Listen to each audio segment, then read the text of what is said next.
Here is a quick video on how to set up your Netgear Ac750 range extender device using Mywifiext.local. So without wasting any time, let's dive into the video.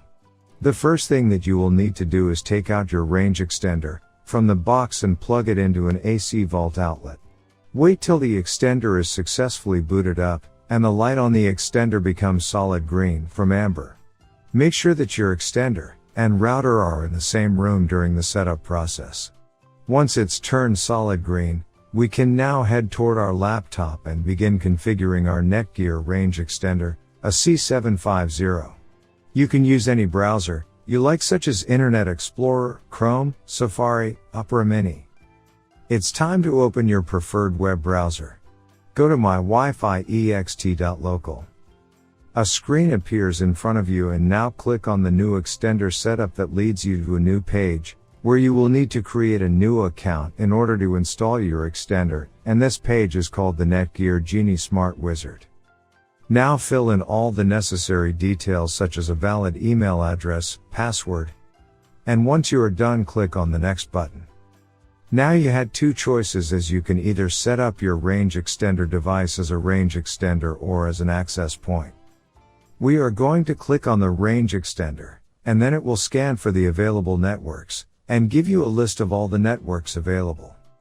Before heading ahead into the video, in case you are facing any issue with your Netgear range extender device, get in touch with our Netgear experts. Click on the network that you wish to extend. In my case, it's Netgear router, and then it would ask you for the password of your network, and all you will need to do is fill in the password of your existing network. And click on the next. In case if the Wi-Fi password that you just typed in is correct, then your extender will establish a connection between your extender and router. It also allows you to use a different password or use the same password or none at all. If you choose none at all, then anyone will be able to connect with your Netgear extender. I am gonna choose a new password. My Wi-Fi extender name is Paul. You can choose any you like. Now we are successfully done with setting up our Netgear Ac750 range extender. Now go to our taskbar and connect to our newly set up Paul range extender. And open up our browser, and Google appeared, which means our extended network is working. Thanks for watching, and don't forget to smash that like button and hit the subscribe button so that you don't miss any of our videos, and in the case face any problem, get in touch with the experts.